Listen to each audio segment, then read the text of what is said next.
My name is Subaya and this is Ashit, my partner, both in life and in the business. We are basically third generation farmers growing coffee. We've been born into coffee. Coffee's always been there in our blood. Coorg has been known for coffee.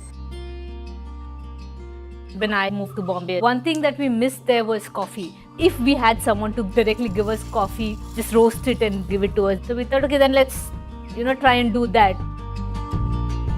We'd want to give our produce to the customers directly and not have anyone in between selling our products.